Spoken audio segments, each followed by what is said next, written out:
Hello guys, आज हम start करने वाले हैं क्लास 11 इंग्लिश के Albert Einstein at school chapter की शॉर्ट समरी। गाइस, जैसा कि चैप्टर के नेम से ही पता चलता है कि अल्बर्ट आइंस्टाइन के बारे में एक्सप्लेन किया गया होगा। तो गाइस, अल्बर्ट आइंस्टाइन एक साइंटिस्ट थे, फिजिस्ट थे। इनका जन्म 1879 में हुआ था और इनकी डेथ 1955 में हुई थी। गाइस, अब इनकी जन्म गाथा तो बहुत ज्यादा लंबी है। फिलहाल हम इस चैप्टर में देखेंगे कि इनके जर्मन के स्कूल से इन्हें क्यों निकाल दिया गया था। तो चैप्टर स्टार्ट होता है, हिस्ट्री की क्लास चल रही थी। अल्बर्ट आइंस्टाइन के हिस्ट्री टीचर का नाम था mister brown. Mister brown Albert Einstein से क्वेश्चन करते हैं, पर्शियन ने फ्रांस को वाटरलू में कब हराया। अब अल्बर्ट आइंस्टाइन कहते हैं, मुझे नहीं पता सर। तो मिस्टर ब्राउन कहते हैं कि तुमने कभी याद करने की कोशिश की है? मैंने कितनी बार एक्सप्लेन किया है, कितनी बार समझाया है, तुम्हें ये डेट याद क्यों नहीं रहती है? तुम सच सच बताओ कि तुमने ये डेट कभी याद करने की कोशिश की है?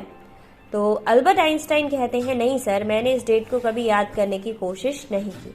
तो कहते हैं, ऐसा क्यों? तो कहते हैं, इस डेट को याद करने की जरूरत है ही नहीं। अगर कभी जरूरत पड़ेगी तो हम अपनी बुक्स को खोलकर इस डेट को देख लेंगे। हमें इसे याद करने की कोई जरूरत नहीं है। ये आंसर सुनकर मिस्टर ब्राउन कुछ टाइम के लिए स्पीचलेस हो जाते हैं। कुछ टाइम बाद मिस्टर ब्राउन कहते हैं कि तुम हमेशा मुझे अमेज कर देते हो आइंस्टाइन। जो कुछ भी हम पढ़ते हैं वो सब कुछ बुक में लिखा होता है और स्कूल में जितनी भी चीजें पढ़ते हैं सारी बुक से ही पढ़ते हैं। तो तुम इन सारी चीजों को क्यों पढ़ते हो? तुम्हें इन सारी चीजों को पढ़ने के लिए भी कोई सेंस लगता नहीं होगा। तुम्हें तो लगता होगा ये सारी चीजें बेकार है। इतने में अल्बर्ट आइंस्टाइन बड़े फ्रेंक होकर बोलते हैं, मतलब फ्रेंडली होकर बोलते हैं कि हाँ, मुझे इन सारी चीजों को पढ़ने के लिए कोई भी सेंस नहीं लगता। मुझे नहीं लगता कि इन चीजों को पढ़ना चाहिए। इसके बाद मिस्टर ब्राउन क्वेश्चन करते हैं, इसका मतलब तो ये है कि तुम एजुकेशन सिस्टम में बिलीव ही नहीं करते? अल्बर्ट आइंस्टाइन कहते हैं, नहीं, मैं एजुकेशन सिस्टम में बिलीव करता हूँ, बट फैक्ट को याद करने का कोई सेंस नहीं बनता। History teacher mister brown Albert Einstein से कहते हैं, चलो आज पूरी क्लास को तुम बताओ कि आइंस्टाइन थ्योरी ऑफ एजुकेशन क्या है। अब आइंस्टाइन को शर्म आ जाती है और वो बोलना स्टार्ट करते हैं। वो कहते हैं कि फैक्ट को याद करना असली एजुकेशन नहीं है, वो कभी भी काम नहीं आती। जो एक्चुअल चीज हमारी काम आती है वो है आइडियाज। ये याद करके कोई भी फायदा नहीं है कि कौन सा वॉर कब हुआ या फिर किस साइड के सोल्जर्स ने किस साइड के सोल्जर्स को कितनी संख्या में मारा है। मैं इन सारी चीजों को याद करना नहीं चाहता और ना ही मुझे अच्छा लगता है, बल्कि मैं तो ये जानना चाहता हूँ कि आखिरकार वो सोल्जर्स आपस में लड़ क्यों रहे थे, उसका रीजन क्या था। ये सारी चीजें सुनकर मिस्टर ब्राउन एक गुस्से भरी निगाहों से अल्बर्ट आइंस्टाइन की तरफ देख रहे थे और कह रहे थे कि हमें तुम्हारे ये फालतू के लेक्चर नहीं चाहिए। एक एक्स्ट्रा क्लास के लिए तुम बाद में रुकोगे आज। फिर मिस्टर ब्राउन कहते हैं कि एक्स्ट्रा क्लास से तुम्हारा क्या फायदा होगा, तुम उसमें ध्यान तो दोगे नहीं, तुम पता नहीं स्कूल ही क्यों आते हो। इस पर अल्बर्ट आइंस्टाइन कहते हैं कि सर, मैं अपनी मर्जी से स्कूल नहीं आता। अब मिस्टर ब्राउन कहते हैं कि तुम कितने लकी हो कि तुम्हें स्कूल आने का मौका मिलता है और तुम्हें स्कूल में अच्छा नहीं लगता, तुम पढ़ना नहीं चाहते। तुम्हें खुद पर शर्म आनी चाहिए। मैं तुम्हें एक सजेशन देता हूँ, तुम अपने फादर के पास जाओ और कहो कि वो तुम्हें इस स्कूल से निकाल लें। तुम्हारा पढ़ाई में बिल्कुल भी मन नहीं है और तुम पढ़ना नहीं चाहते हो। ये बात अल्बर्ट को काफी बुरी लगती है। वो अपने घर जा रहे थे, तभी ऑथर बताते हैं कि आज पहला दिन या आखिरी दिन नहीं है जब अल्बर्ट को इन सारी बातों का सामना करना पड़ता है। उन्हें रोज उसी जगह जाना पड़ता है जिस जगह से वो हेट करते हैं, मतलब उन्हें स्कूल जाना पड़ता है। अल्बर्ट आइंस्टाइन घर जाते टाइम भी बहुत ज्यादा खुश होते नहीं थे, क्योंकि वो एक क्वार्टर में रहते थे, क्वार्टर ऑफ यूनिच में रहते थे। उनके पास ज्यादा पैसे थे नहीं, इसलिए वो एक अच्छा रूम अफोर्ड नहीं कर सकते थे।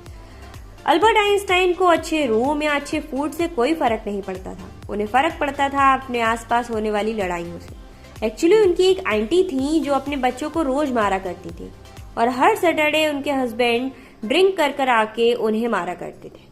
इन सारी चीजों से तंग आकर और अपने दिन भर की भड़ास निकालने के लिए अल्बर्ट आइंस्टाइन यूरी को कॉल करते हैं। यूरी अल्बर्ट आइंस्टाइन के अच्छे दोस्त हैं। वो कहते हैं कि तुम एक अच्छी जगह रहते हो जहाँ लोग एक दूसरे से लड़ते झगड़ते तो नहीं है। यूरी इस पर आंसर करता है कि तुमसे किसने कहा कि जहाँ मैं रहता हूँ वहां पर लोग लड़ते झगड़ते नहीं है। तुम्हें पता है, अभी हाल ही में एक लड़के की डेथ हो गई, मतलब मार दिया गया है उसको। तो वो मेरे यहाँ का ही था। अब अल्बर्ट आइंस्टाइन कहते हैं कि उसे जिसने मारा उसका क्या हुआ। यूरी कहते हैं उसका कुछ नहीं हुआ। वो तो और ज्यादा प्राउड फील कर रहा है, पुलिस ने उसे बस वार्निंग देकर छोड़ दिया है।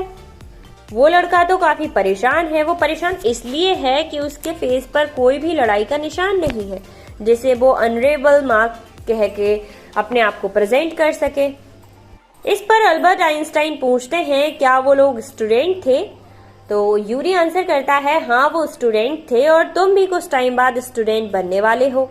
इस पर अल्बर्ट हंसते हुए चौंकते हुए कहते हैं कि मुझे शक है कि मैं इस डिप्लोमा को पास कर भी पाऊंगा या नहीं। यही सेम चीज वो एल्सा को बोलते हैं। एल्सा उनकी एक कजन थी। वो नॉर्मली बर्लिन में रहती थी। उसके फादर का एक छोटा सा बिजनेस था। एल्सा एल्बर्ट से कहती है कि मुझे लगता है कि तुम पास कर लोगे अगर तुम चाहो तो। मैंने बहुत सारे ऐसे स्टूपिड बॉयज को देखा है जिन्हें कुछ भी नहीं आता और वो रट के पास हो जाते हैं। तो तुम भी सारी चीजों को रट लो और एग्जाम में लिख दो, तुम अच्छे मार्क्स ले आओगे।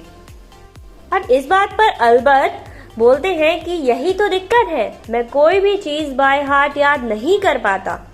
इस बात पर एल्सा आंसर करती है कि इस चीज में किसी को भी बेटर होने की जरूरत नहीं है। कोई भी इंसान एक पैरट के जैसे रट्टा मार सकता है और चीजों को रट सकता है यार। एल्सा कहती है ऐसा नहीं है, दिक्कत ये है कि तुम करना नहीं चाहते हो। फिर एल्सा अल्बर्ट से पूछती है कि इस टाइम तुम पढ़ क्या रहे हो। तो अल्बर्ट उन्हें जियोग्राफी की एक बुक दिखाते हैं। अब ये सारी चीजें देखकर एल्सा एकदम शॉक हो जाती है, क्योंकि जूलॉजी में रॉक्स और डिफरेंट टाइप्स ऑफ रॉक्स के बारे में लिखा होता है। एल्सा कह रही थी कि तुम इन सारी चीजों को याद कर रहे हो। तो अल्बर्ट कहते हैं नहीं, मैं याद नहीं कर रहा हूँ, मेरे स्कूल में ये सारी चीजें नहीं पढ़ाई जाती।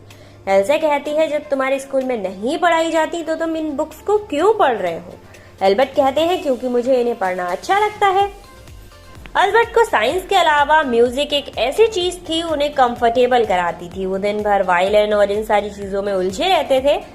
वो तक बजाते रहते थे जब तक उनकी लैंड लेडी उन्हें रुकने के लिए नहीं कहती थी। मतलब वो परेशान होकर उन्हें रुकने के लिए बोलती थी। वो लैंड लेडी कहती थी कि मैं तुम्हारा म्यूजिक सुन के मेरे जो दिमाग की नर्व्स हैं वो फटने लगती हैं। एक तो मेरे घर में पहले से ही बच्चे शोर करते हैं, ऊपर से तुम्हारा ये म्यूजिक। अब इस बात को सुनकर अल्बर्ट को गुस्सा तो बहुत आता है, बट अल्बर्ट उस लेडी से कुछ ना कहना ही अच्छा समझते हैं। फिर वो यूरी से कहते हैं कि मेरा यहाँ रहना बिल्कुल बेकार है। मैं यहाँ रहकर अपने फादर के पैसे वेस्ट कर रहा हूँ और सबका टाइम वेस्ट कर रहा हूँ। यहाँ पर रहना मेरा बिल्कुल बेकार है। इस पर यूरी पूछते हैं अगर तुम ये नहीं करोगे तो करोगे क्या। तो अल्बर्ट कहते हैं मुझे नहीं पता, मैं फिर से मिलान चला जाऊंगा अपनी फैमिली के पास। बट मुझे डर है कि मैं मिलान चला गया तो मेरे फादर फिर से मुझे यहीं ना भेज दें कहीं। इतने में अल्बर्ट के माइंड में एक आइडिया आता है। वो यूरी से पूछते हैं तुम किसी फैमिली डॉक्टर को जानते हो। तो यूरी कहता है नहीं, मैं बहुत सारे मेडिकल स्टूडेंट्स को जानता हूँ जो मेरे साथ पढ़ते हैं या मेरे फ्रेंड्स हैं, बट मैं किसी फैमिली डॉक्टर को नहीं जानता क्योंकि मेरे पास कभी इतने पैसे ही नहीं होते जो मैं डॉक्टर अफोर्ड कर पाऊँ। यूरी पूछता है कि तुम ये क्वेश्चन मुझसे क्यों कर रहे हो। तभी अल्बर्ट कहते हैं कि अगर कोई डॉक्टर ये कह दे कि मेरा नर्वस ब्रेकडाउन हो गया है और मुझे स्कूल जाना ठीक नहीं है तो मैं स्कूल जाने से बच जाऊंगा। इस पर यूरी कहता है कि मैं सोच भी नहीं सकता कि कोई बंदा तुम्हारे लिए इतना क्यों कहेगा। इसके लिए हमें एक नर्व के डॉक्टर की जरूरत पड़ेगी। अब यूरी कहता है ठीक है, मैं देख लूंगा। अगर कोई मिल भी गया तो मुझे नहीं लगता कि वो इस काम को करने के लिए राजी होगा। एल्बर्ट कहते हैं कि वो हमारी मदद जरूर करेंगे। अब वो एल्बर्ट कहते हैं कि मैं असली में नर्वस ब्रेकडाउन में चला जाऊंगा और ये कहकर एल्बर्ट हंसने लगते हैं। यूरी कहते हैं कि तुम तो बहुत कम नर्वस होते हो। कुछ दिनों बाद यूरी को एक डॉक्टर मिल जाता है। इस बात को सुनकर एल्बर्ट बहुत ज्यादा खुश हो जाते हैं। यूरी एल्बर्ट को डॉक्टर का एड्रेस दे देते हैं। उस डॉक्टर का नाम था अर्नेस्ट वेल। हिचकिचाते हुए कहते हैं कि डॉक्टर बेवकूफ नहीं है, तुम उन्हें चीट करने की कोशिश मत करना। मैं उन्हें काफी टाइम से जानता हूँ, वो एक स्टूडेंट नहीं डॉक्टर हैं। हालांकि उन्होंने अभी अभी ज्वाइन किया है, वो बात अलग है। ऑथर बताते हैं कि पूरा दिन निकल जाता है। एल्बर्ट यही सोचते रहते हैं कि जब उनका अपॉइंटमेंट होगा तो वो बोलेंगे क्या। नेक्स्ट डे उनका अपॉइंटमेंट था। अगले दिन वो डॉक्टर के पास जाते हैं और डॉक्टर से कहते हैं मुझे ठीक से नहीं पता कि मैं अपनी प्रॉब्लम को कैसे डिस्क्राइब करूं। इतना सुनते ही डॉक्टर कहते हैं कि तुम्हें कुछ भी एक्सप्लेन करने की जरूरत नहीं है, यूरी ने मुझे सब बता दिया है।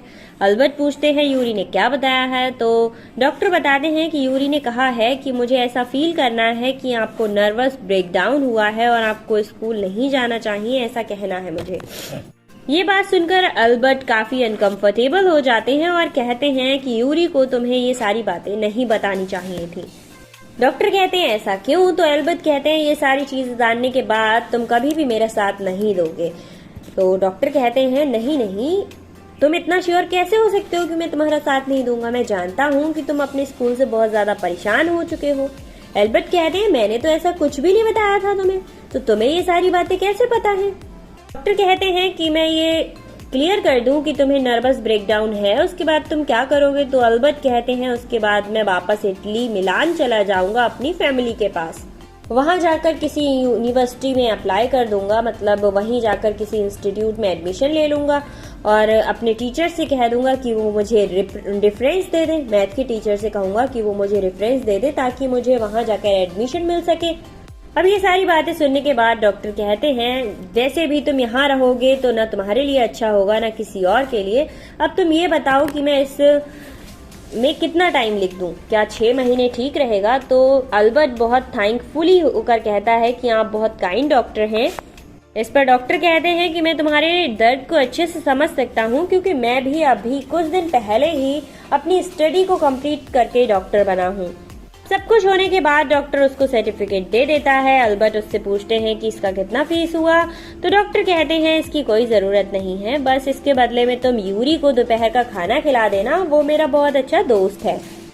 अल्बर्ट यूरी को बुलाकर डिनर कराते हैं और यूरी को सारी बातें बताते हैं। यूरी कहता है कि तुम मैथ टीचर से मिलना और रेफरेंस लेना मत भूलना। अगले दिन अल्बर्ट स्कूल पहुंच जाते हैं अपना रेफरेंस लेने और मैथ टीचर को थैंक यू बोलने। यूरी जब पूछता है कि तुम 6 महीने बाद वापस आके अपना डिप्लोमा कंप्लीट करोगे, तो अल्बर्ट कहता है नहीं, मैं कभी भी वापस आने वाला नहीं हूँ। नेक्स्ट डे वो चले जाते हैं अपने मैथ टीचर के पास। उनके मैथ टीचर का नाम मिस्टर कोच था, वो आसानी से उनको रेफरेंस दे देते हैं। मैथ टीचर कहते हैं क्या मैं ये लिख दूं कि कुछ दिन तुम यहाँ और पढ़े तो मुझे तुमसे पढ़ना पड़ेगा। तो अल्बर्ट कहते हैं नहीं नहीं सर, ये कुछ ज्यादा ही हो जाएगा। तो कुछ टाइम बाद मिस्टर कोच एक अच्छा सा रेफरेंस बनाकर अल्बर्ट को दे देते हैं। अल्बर्ट अपने मैथ टीचर से बात कर ही रहे होते हैं कि उनके प्रिंसिपल टीचर उनको आवाज लगा के बुला लेते हैं। अब अल्बर्ट सोचते हैं अच्छा ही हुआ, वरना काफी टाइम मुझे वेट करना पड़ता लाइन लगा के। वो ऑफिस जाते हैं। ऑफिस जाने के बाद उनके प्रिंसिपल टीचर कहते हैं कि आज से मैं तुम्हें कोई भी सजा नहीं दूंगा, अब तुम इस स्कूल में नहीं पढ़ सकते। तो अल्बर्ट कहते हैं क्यों। वो कहते हैं हमने तुम्हारी बहुत सारी हरकतें झेल ली हैं, अब हम नहीं झेल सकते, अब हम तुम्हें इस स्कूल से निकाल रहे हैं। अल्बर्ट पूछते हैं आज ही। वो कहते हैं आज ही हम तुम्हें इस स्कूल से निकाल रहे हैं और अब तुम्हें स्कूल आने की कोई जरूरत नहीं है। अल्बर्ट अपने स्कूल से निकाले जाने का रीजन पूछते हैं तो उनके टीचर बताते हैं कि तुम्हारे टाइम में जब तुम क्लास में होते हो तो क्लासरूम एकदम हॉरिबल होता है और ना ही कोई टीचर अच्छे से पढ़ा पाता है और ना ही स्टूडेंट पढ़ पाते हैं। ये सारी बातें सुनने के बाद अल्बर्ट को लगता है मैंने बेकार ही इतनी मेहनत की, मेडिकल बनवाया और डॉक्टर के पास गया, ये लोग तो मुझे वैसे ही निकालने वाले थे। और अल्बर्ट काफी ज्यादा गुस्सा हो जाते हैं अपने हेड टीचर पर, बट वो अपने गुस्से को जाहिर नहीं करते हैं और चुपचाप जाते हैं। तो उनके टीचर कहते हैं कि दरवाजा बंद करके जाना। वो इतने ज्यादा नाराज थे कि अपनी टीचर की बातों को इग्नोर कर देते हैं और जहां पर उन्होंने अपने 5 सालों को मिस किया था वहां उन्हें ऐसा कोई भी दिखाई नहीं दे रहा था जिसे वो लास्ट गुड बाय कह सके, केवल यूरी के सिवा। यूरी उसका एक अच्छा दोस्त था। टाउन से जाते जाते अल्बर्ट केवल यूरी को ही गुड बाय कहते हैं। यूरी भी थैंक यू और बाय कहते हैं और लास्ट में कहते हैं तुम बहुत अच्छी कंट्री में जा रहे हो, उम्मीद करता हूँ तुम वहां पर बहुत ज्यादा खुश रहोगे। यहीं पर हमारे चैप्टर का लास्ट हो जाता है। आई होप आपको समझ आया होगा। गाइस मिलते हैं नेक्स्ट वीडियो में एक और शॉर्ट समरी के साथ। Thank you so much.